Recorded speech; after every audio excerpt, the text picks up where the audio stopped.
All right, we're in business. Welcome back to the Top Shelf Podcast. This is my third episode featuring Deanna. Now, should I refer you Deanna or D? Which one do you prefer? I think I always called you Deanna in college. Deanna's fine, but you can call me D, whichever. Okay, I'm gonna call you D. Sounds Uh, good. so, D, it's been 3 years since we actually talked. So, you gotta tell me what's going on. Walk me through everything. How have you been?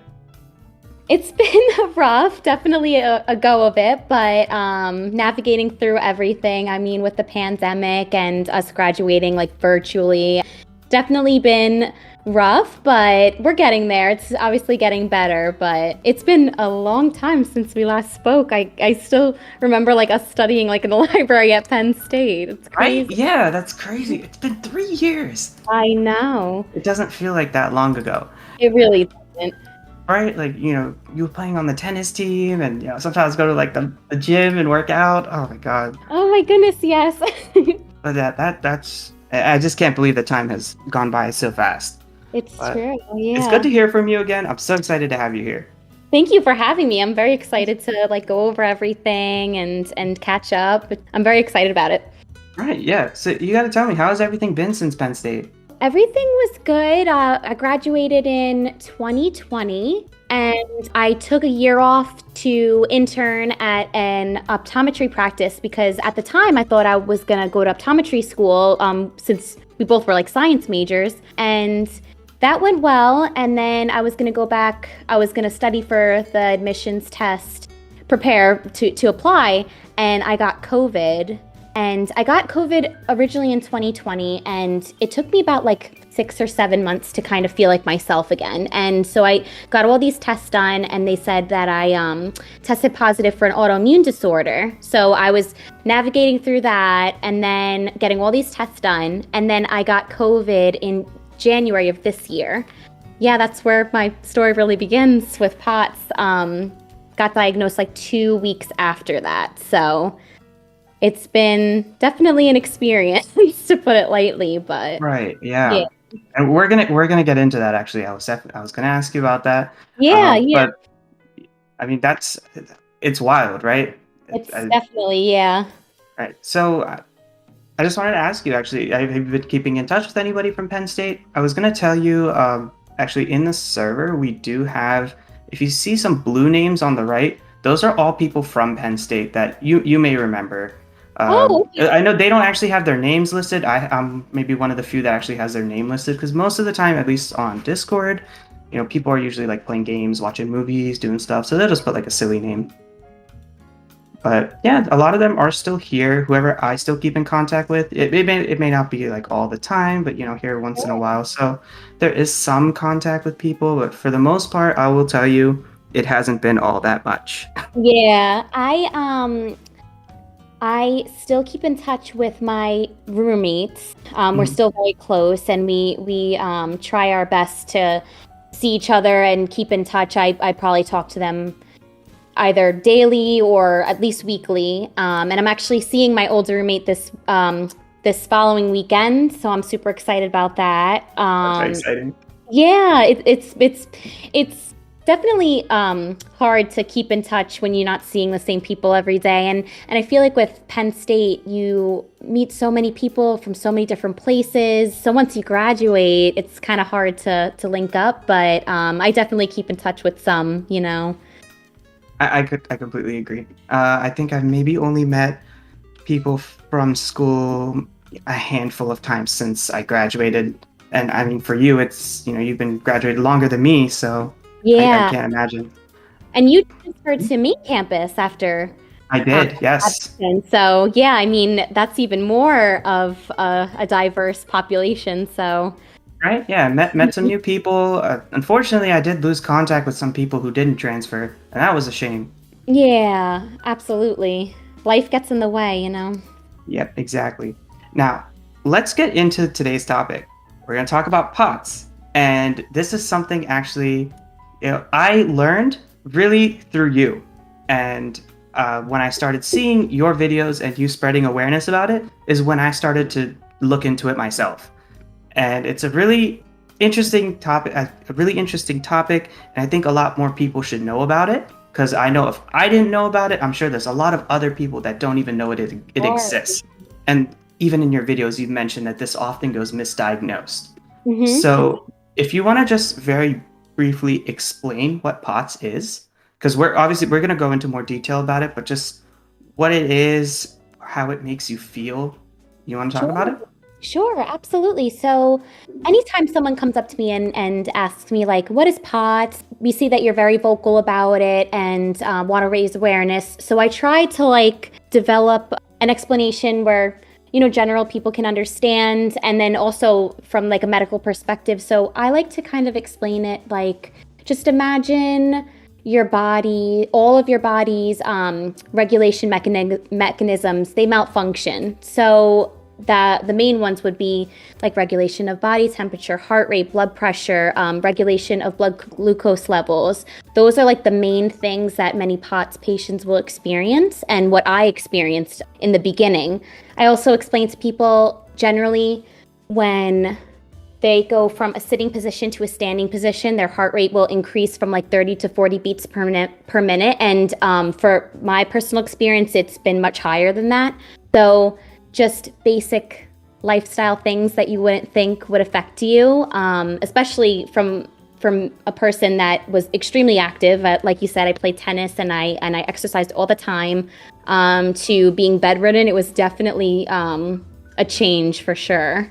Right. Yeah. And I've seen your videos. You've explained like how you came to that, like how the doctors came to that diagnosis and how you started the treatment. Part of it, I believe it was first from your family doctor. Can you walk me through that real quick? Oh, sure. Yeah. So, my primary doctor has been absolutely amazing. She's actually been with me since 2020 when I first got COVID and I was starting to feel a little weird.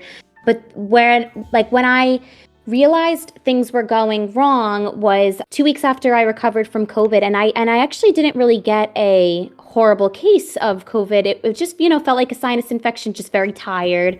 But 2 weeks later, I was walking around college campus and I fainted at a job interview. And I really didn't know what was going on because I've never fainted before in my life. That was the first time. So I didn't have any previous cases of fainting. So I told my primary doctor and she got me started on all the tests. And then that's how everything started. So did your primary doctor refer you to the cardiologist? Is that what happened? Yes. So, yeah, I can go over that with you. So, Yeah. the first exam that I had with my primary doctor, I was telling her, I was like, yeah, it was weird. I fainted. I feel like very nauseous. I'm extremely tired. I get winded walking upstairs. And so she said, do you feel any changes when you eat? And I said, yes, I do. And so the beginning was she wanted me to monitor my blood glucose levels. So I was doing that with the machine that pricks your finger. I was documenting that, and I was noticing that I kept suffering from hypoglycemia. And so they were thinking, oh, maybe it's diabetes. My doctor was like, I think it may be something more in depth. I think it may be something different. And she had POTS in her mind. She's actually experienced patients that she has currently that are suffering from POTS. And so she said, I want you to see a cardiologist. I want you to get a blood glucose tolerance test, which I did, and that came back abnormal. She's like, I want you to get an echocardiogram. Your blood pressure is low, but your heart rate is high. So I had that done. I mean, with everyone trying to find doctor's appointments and making up from the pandemic, it was hard. I had to wait, several months to get into this doctor because I did want someone that specialized in POTS testing and everything. I went and did all the testing, and I got diagnosed that day. So Wow. I just it's crazy to me because like you said they thought that you may be diabetic. And I can't imagine if they just moved forward with that diagnosis and didn't say anything more.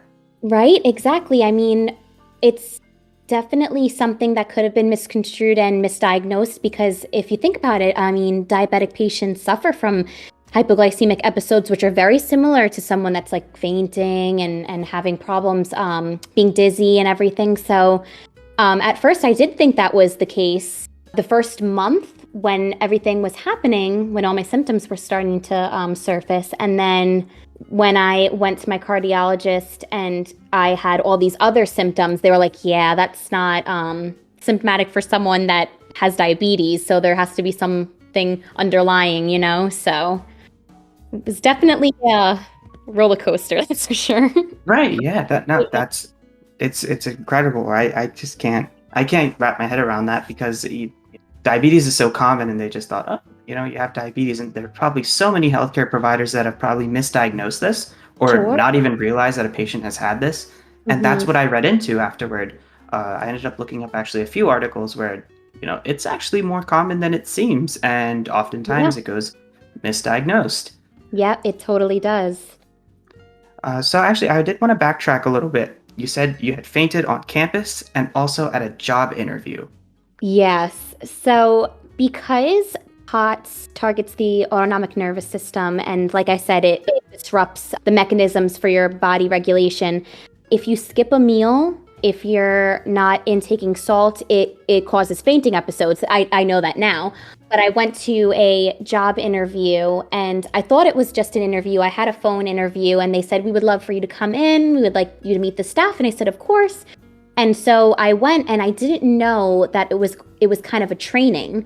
So I did not eat before. I thought I was going to be in and out maybe 30, 45 minutes. I was there for 3 hours, and I was standing up the entire time. I mean, it was for a tech job at a doctor's office. So, and you said you worked at a doctor's office, we're running around with our headshots off the entire time. Yes. So yeah, and it was a very busy practice, and I noticed that I was starting to get very, very hungry, and I said, Deanna, it's fine. You have like snacks in the car. You can hold out. And the doctor asked me to sit in on a procedure, and I said, sure. So I was standing there, and out of nowhere, I started to feel very dizzy. I felt very nauseous, and I knew that I was going to faint. I just had a feeling because I started seeing black spots in my peripheral vision, and all I remember is like grabbing the tech and saying like, I'm not feeling, and then I was out. Oh no. Yeah. And I woke up. I mean, I feel blessed to be in a doctor's office because they know exactly what to do. So, Right.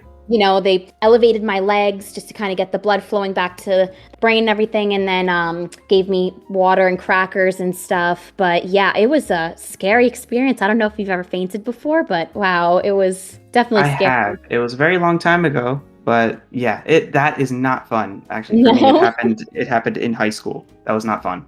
Oh my goodness, yeah, it's really scary because it's just like, oh, your body's just kind of failing, like you have no control of it, and You don't know what to do. Yeah, you just drop. Exactly. And I mean, it can cause other issues too. So yeah, it was definitely, now that I've fainted on multiple occasions, you kind of know what to do so that you don't. But at the time I had no idea. It's never happened to me before. So I just completely knocked out. But I was lucky to have the techs help me, and there was doctors on site, so they came in and asked me. They were saying like, oh, was it because of like blood? And I said, oh no, like I normally am fine with that stuff, so I don't know what happened. I was very like disoriented. So Did you get to stay with the job? You know what is so funny, Danny, is I got the job and I said, yeah, I think I need to figure out my health for oh man. Yeah, so it was funny. They were like, no, we really liked you. And I said, I really appreciate it. And I had a couple of jobs lined up, and I ended up going with a different one before they called me and said that I got that one. So yeah, it was definitely, it was funny because I was like, oh, you wanted to hire someone that, fainted during the interview, But, oh my gosh, it was funny, but. Okay, so you kind of walked through the whole process of how it was diagnosed. Now, you were referred to a cardiologist, and I know also when it comes to referring to any specialist, the wait time is absurd. You're waiting months to see an endocrinologist, a neurologist, a cardiologist, whoever it may be. You're waiting months. And so how long did you have to wait? I was lucky. So my primary doctor had patients already diagnosed with POTS, and she kept saying like, oh, I think it's probably that. So she referred me, and I think I waited, it wasn't very long. It was probably like a month, which I was actually very surprised because, I mean, you hear the wait times to go to especially specialists. So yeah, she got me in, and I think they put me in a little bit earlier because when you have a 24-year-old girl fainting and having chest pains and low blood pressure and high heart rate, it's concerning. So and I went to the ER, and the doctors were like, yeah, she needs to be seen by one. So I was very lucky to get in. I think it was a month after my doctors were doing all of these tests. Okay, so you had mentioned that they had done an echo, they had done some tests for your sugar, you were coming up hypoglycemic. So what kind of testing, what other testing did they have to do, or how did they kind of come to that conclusion that, hey, you have POTS? Sure. So did you want me to explain like the process at the cardiologist? Yes, exactly. Yeah, absolutely. So when I went, they checked my blood pressure, they checked my heart rate. They also, checked my weight, everything like that, and asked me what medications I was on. So I went through that process, and then the doctor came in and he said that there's 2 tests that you can do to diagnose POTS. And I said to him, I said, my primary doctor thinks it's this, and I was really wondering if I could have this testing done today because all of the symptoms that I've been researching that she's been talking about sound very similar to what I'm experiencing. So he unfortunately did not have a tilt table test. So normally there's a tilt table test that doctors will conduct, and then there's also a 10-minute stand-up test. So I did the 10-minute stand-up test, and what they do is they have you lie down for a certain amount of time, and then they check your heart rate, they check your blood pressure, just to see if there's any changes with your blood pressure and heart rate. And then they have you stand up, and then they do the same thing. So they do that over a course. I can't remember exactly how long it was, but they do it a couple of times just to obviously get a definitive answer of any abnormal changes with heart rate and blood pressure. And for me, it was I think when I was laying down, my resting heart rate was about 79. And then when I stood up, it went to 135 to 140. And my heart rate obviously increases, and I get kind of dizzy at that time. Right. I wasn't on any meds or anything. But yeah, and he said he was looking at all of the statistics and all the research, and he said, yeah, that's consistent to our findings with patients with POTS and all of the other symptoms that I was feeling. He agreed. But there's also a tilt table test, which is basically, it sounds exactly what it sounds. It's like a table, and then there's straps on it. So they'll have the patient lay down, they'll strap you in, and they slowly move you to an upright position. And again, they'll check blood pressure and heart rate, see if it changes 30 to 40 beats per minute or more. I've actually spoken to patients with POTS, and they said they fainted during it just because of the major change. So it's crazy. Now, the next thing I would have to ask is, what kind of medication did they start you on, or if anything? Oh, sure. So in the beginning, they prescribed me a low-dose beta blocker to help with the increasing heart rate.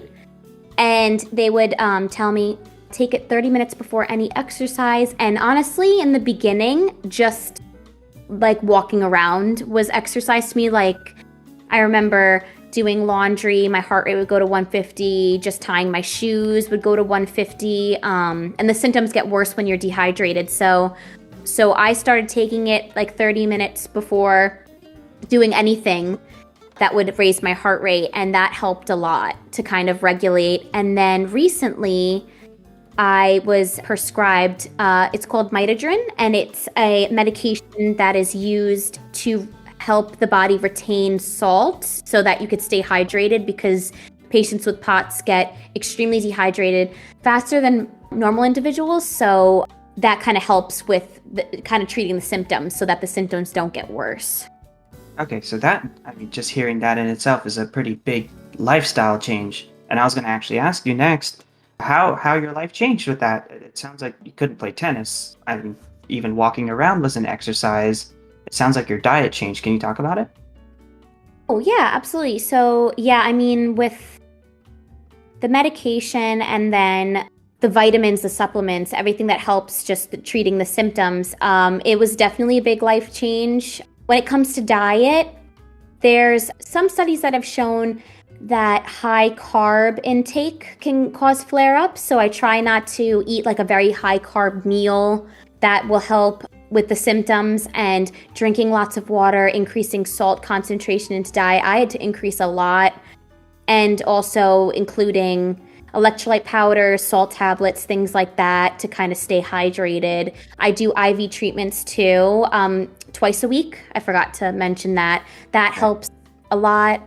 But yeah, it was a big lifestyle change. I mean, I was extremely active. I played tennis all the time. I went to the gym all the time, and you go from being extremely active to being bedridden and not really knowing why, kind of your body betraying you, and you just kind of ask what's happening, you know?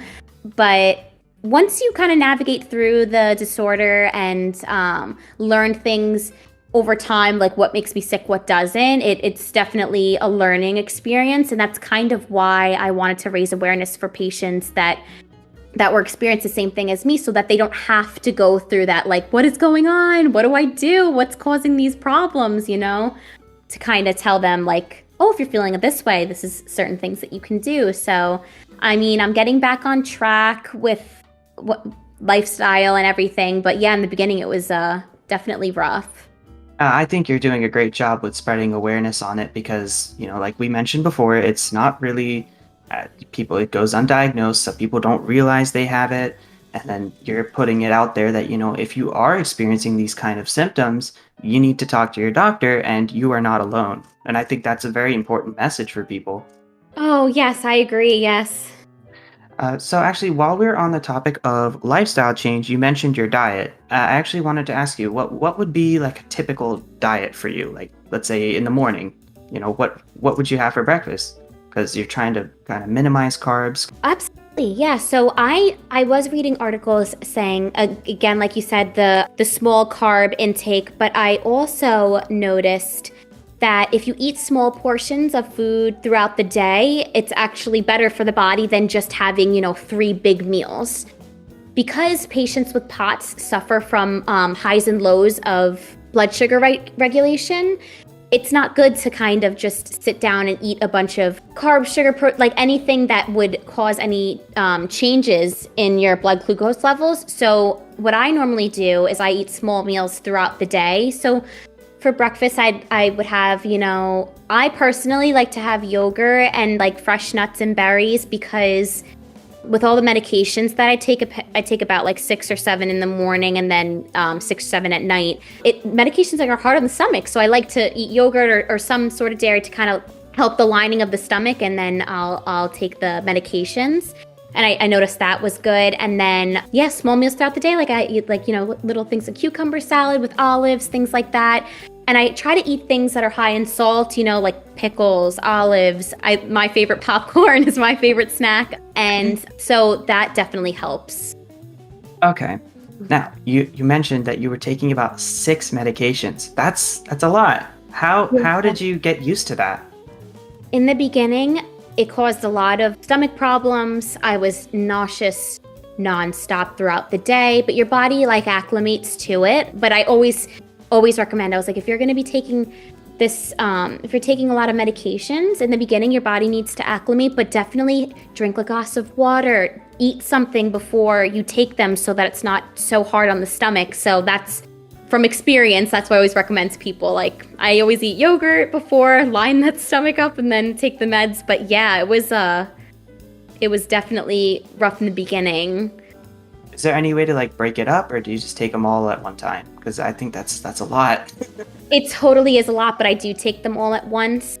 So with some of the medications, I have to take them in the morning and the evening. Right. So it's just easier to kind of take them at the same time. But now I have no nausea. My body is acclimated to it. But yeah, in the beginning, it was definitely, it caused, I'm personally sensitive to medications when I first introduced them. So the first month I was nauseous every day, but then my body acclimated and I'm fine now. That's good. I just it's just crazy to think that, taking that in the morning and in the evening. I don't know if I could get used to it. And it's Yeah. You kind of just do it, you know? I you mean, have to, right? yeah, my sister always jokes with me and she's like, how do you take that many in just like one swig? I'm like, yeah, it's my life now, you know, like it's not even, it's kind of like second nature. I don't even realize it anymore. It's just kind of part of my daily routine. Mm-hmm. And I mean, I always like, I have like alarms on my phone because if I don't take them, I'll definitely feel it later. So I always try to remember, okay, like take it in the morning right after you eat breakfast. I always drink an electrolyte drink just to kind of get me started because I like to go on walks in the morning. I've noticed that laying down and not doing anything can make symptoms worse. So right now I'm currently trying to kind of condition my heart to be like, okay, I'm just walking. It's okay. Everything's fine with my meds, of course, and kind of condition my body back to normal. I kind of want to condition it so my body knows that, oh, she got up and she's just walking. Like she's not running a mile. She's not, you know, so yeah, so it's progressing. It's definitely slow, but I mean, I was diagnosed 6 months ago and I can honestly say that you live and you learn about the disorder and it gets better with time. And like you learn as you go. Like that's kind of the whole thing with it too. Because I was actually the next thing I was going to ask you real quick because I know I've seen your videos and you've mentioned coffee. I know you used to be a coffee drinker. Can you still drink coffee at all or no? Gosh, yeah, I was an coffee drinker. I loved coffee. Every morning I couldn't function without it. Unfortunately, I don't drink it anymore. I try not to. I mean, the first couple weeks that I started, I was exhausted because you know your body's so used to having that in the morning. But after a while, it was okay. I kind of tried to distract myself, like I said, going on walks and waking myself up doing that and like eating healthy. And I do like to treat myself every once in a while, you know, but I do drink coffee after an IV treatment because the reason why medical professionals don't want you to drink coffee is because it obviously impacts your heart rate, but it also is a diuretic. So it can cause dehydration, especially for people like me who get dehydrated very quickly. For me, at a certain point, I was like, I don't think it's worth it anymore to feel dehydrated and have all these symptoms. So I'll drink it every once in a while, but I kind of cut it out of my daily routine. Okay. So you could still have coffee, but you generally avoid it. Yeah, and my doctors always tell me not to. They recommend to eliminate alcohol and coffee. Like those are the two big no's. Okay. Yeah, I was gonna ask you actually alcohol. So alcohol's a no. Yeah. Okay. Alcohol's a big no. Yeah. In the beginning, I didn't know that we weren't necessarily going to do it because, like I said, it took like a month or two to kind of get a specific diagnosis of my disorder. But I would notice, like in college, when you drank, I was like, okay, you just drink water and then everything's fine. You know, maybe you feel like a little hungover in the morning, but everything's good. That's not how it feels with pot. It feels like you drank like your life away if you just have like one or two. That's my personal experience. Same thing, like I'll have it occasionally if I had an IV treatment and I'm consistently drinking water and taking salt tablets and drinking electrolyte powders. I've noticed that you have to just drink more and just to have one, you know? So special occasions, maybe I'll do it, but like I know I always bring like electrolyte powder on the side, salt tablets on the side, and drink water just because it has those immense like dehydration effects on you, so... Okay. Now, when you go out anywhere, do you keep snacks with you, just in case that something were to happen? Absolutely. Yep, I totally do. I try to bring, you know, like protein bars. I like to have like a salty snack if I'm feeling a little iffy. I always have electrolyte powder for waters. I always bring water everywhere I go. Just in case if I was feeling dizzy or faint, that's the normal thing that I would do is drink those electrolyte powder drinks because they're high in sodium and potassium and it definitely helps with the symptoms. But yeah, I don't leave the house without it. So, what's your go-to snack to take with you? Because you'd mentioned things like, olives, popcorn. What do you usually keep with you? I love popcorn. That's my favorite. Yeah. I'll bring that, and I like to just bring healthy snacks too. Like I'll maybe have some fruit. I'll have like a granola bar, like those the RX bars. Yeah, that's what they're called. Okay. RX Okay. bars. I try to eat like granola bars that are very limited with unhealthy products and stuff, very natural stuff. And I do like to bring, like trail mix, like mixed nuts and berries. I like those too. So those are definitely my go-tos that I kind of throw in my purse, or I'll leave in my car just in case like something happens. Okay. Okay. I know earlier you had mentioned IV treatment. So I was going to ask you about that. The other thing, well, actually, that kind of goes with it is how often are you kind of checking in with your doctor? Yeah, it's a great question. So I get IV treatments. They were originally weekly. Now I get them twice a week because I'm still suffering from like the dehydration. But my primary doctor actually does the IVs for me. So I see her once or twice a week, and then I'll schedule any appointments that I need to regarding any reoccurring symptoms. So in the beginning, I was seeing my doctors a lot because you're experiencing different symptoms. You don't really know what's going on. You have so many questions. And then I check in with my cardiologist. In the beginning, it was every month, and now it's every 3 because I'm starting to like understand the disorder, and I'm on these new medications. So they always like to check in, see how you're doing. I always keep a log of my symptoms just so that they could see any changes or anything that is noteworthy. And I see a rheumatologist as well because I have an autoimmune disorder and I'm on medication for that as well. And I see them again at like 3 to 6 months. They're fairly routine. Okay. Mhm. So now with POTS, the thing is the concern is heart rate, right? I've seen your videos. You've like kind of joked about it. If you stand up and sit down, or like the exercise video, like it's not good. Oh yes, yeah, So yeah. Mhm. do you always have it on you? Like you keep like an Apple Watch or something that you're always monitoring your heart rate?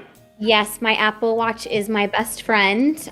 Anytime that I feel the slightest bit off or sick, I always check my heart rate and document it. And I also have a blood pressure cuff at home.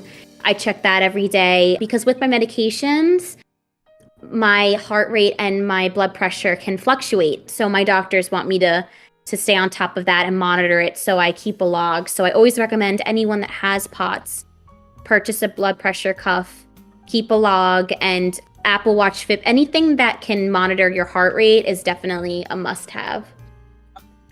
And are you checking your blood pressure just once a day? Because I know heart rate, that's actively checking it, so you can always kind of like check your wrist, but the blood Yeah. pressure cuff's probably at home. Yes, I check it daily. I check it once a day, and sometimes twice if I'm not feeling well. Okay. If I'm feeling dizzy or I'm feeling faint, dehydrated, those are the 3 big ones. I always check my blood pressure because normally it's very low. And I don't Okay. want it to get too low, of course. So I always monitor when I'm sick, but I do it daily. I know you mentioned earlier that you kind of you go out on walks, and the exercise has been pretty different. So that was kind of like to wrap up this segment. I wanted to talk to you about exercise. So what have you been doing? You go on walks. Is there anything else you can do? Yeah, that's a great question. So now I go on walks in the mornings. In the beginning, I kind of just wanted to condition myself. It kind of started of just walking around once around my neighborhood, like was approximately a mile. And then it increased to 2, and now I'm up to 3, which is great with my medication and everything. I just started doing very, very light strength training. So I do very light, like squats, maybe like little ab exercises, very light, like bicep curls, just to kind of to get kind of back into the exercising because I was exercising every day consistently, for a minimum an hour a day, and then also playing tennis, doing cardio. So I'm trying to get back into it very slowly, but like progressively. So that's what I've been doing so far. That's going to take time, and that's good that you're kind of easing your way back into it. Now, how long are you able to exercise for? Or when do you start to feel like, okay, maybe I need to stop, or this is a good time to stop? It honestly depends on the day. When I get my IV treatments, I feel like I'm on the top of the world. It definitely it Okay. makes a huge impact, and I'm able to do the most like those first 2, 3 days.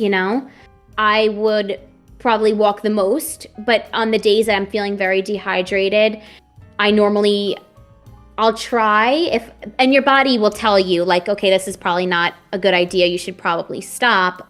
Is when my hands and feet will like kind of swell up when I'm walking and I'll be like, okay, it's time to turn back. I gotta rest. So it really depends on the day. I mean, some days you have good days and you have bad days. When you're dehydrated, you really can't do much. You kind of have to rest the body, increase your salt, drink a lot of water. But even on those kind of bad days, I still like to kind of walk around and get up and not be in like a laying position because it can make the symptoms worse and you'd be more prone to fainting when you go from like a laying to a standing up position fast. So I try to avoid that. So I still try to stay a little active, but the IV treatments definitely help. All right, so the next segment of this is kind of what I like to do is kind of a theme with all the episodes is we like to make our own list. So in this case, I can't exactly relate to this topic, but what I did want to do was kind of make my own list of posts that you've put out there on Instagram, on TikTok, like my 5 personal favorites, and then for you, just kind of your 5 favorite activities to do on maybe a bad day or anything is kind of your favorite activities since you've kind of been going through this treatment. So I'll start with mine. I've been watching your TikToks since you started and your Instagram posts, you put out mostly motivational stuff, kind of telling people that, you're not alone, a bad POTS day can happen, what you can do, things that have helped you, even some, medical facts about POTS. So I'll start. So one of the posts I really liked from your Instagram page was you had put out a quote about being kind and understanding when a friend cancels plans, that they wanted to see you just as badly as you wanted to see them. I thought that was a really cool thing because sometimes, especially even in a case like you, sometimes people don't understand that sometimes it just can't work and people want to see you and they can't. They try to make plans. I know personally that if I can't see somebody, I'll try to figure out a time that works. I want to see them. Mm-hmm. So I really like that post that you put out. Another one, actually, the rest are your TikToks. I love your TikToks. Thank you. And the one was actually the one when you forgot to hydrate and trigger a POTS flare-up. I actually did it myself. Yeah. Nice. Oh, yeah. Yeah, and it's we've talked about it too. It's so important to stay hydrated. It is, So yeah. now that you've explained this to me, I really understand this now, but I thought that TikTok was pretty cool. Oh, thank you. The next one I had on here was actually when your family and friends were checking up on you after a bad POTS flare-up. Are you okay? No. No. No, but yes. Yes, so and good.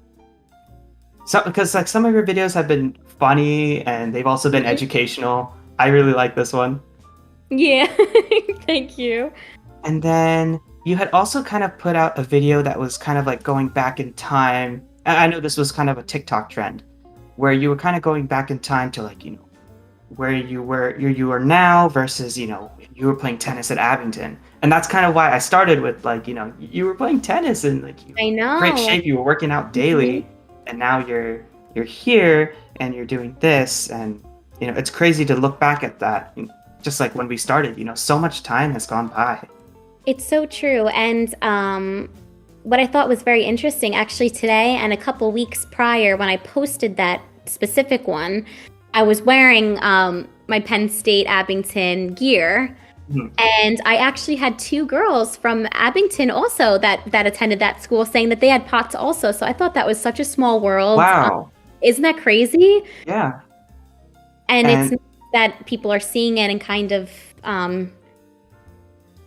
like raising awareness for like, okay, you're not alone and it's close to home, So I'm glad I wanted to create an environment, like a safe climate for people to kind of be able to communicate and vent about being diagnosed with POTS and kind of share their story. So it's great.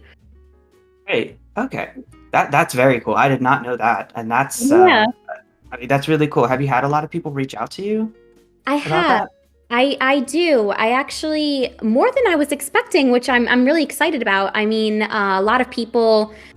I've had parents message me about their children going through it. I've had people firsthand going through it, asking questions. It's a lot of question-based DMs, and that's what I was kind of expecting because, like I said, this disorder is rarely diagnosed, and I think with the pandemic, there's a surge of patients, especially like the female younger population, that are experiencing these issues and then this disorder. And so there's so many people out there that have questions and they need answers. So that's what I've been dealing with. And I also try to create, like a comedic climate because, when you have POTS, it's definitely, it's rough in the beginning and sometimes your mental health can be affected. So I try to, make people laugh, make people like comfortable to share their story.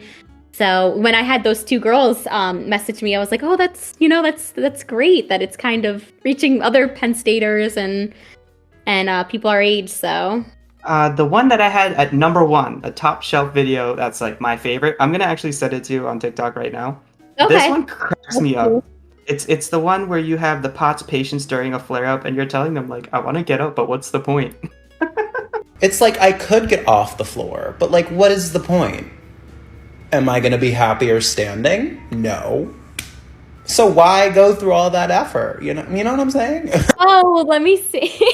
I just sent it to you. But yeah, this one cracks me up. I love this video.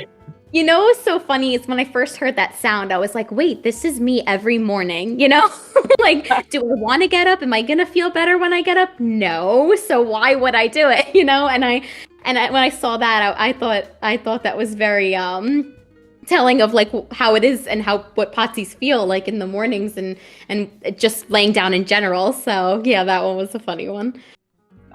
Yeah, that one. I personally get a kick out of that one every time I watch it. So thank you.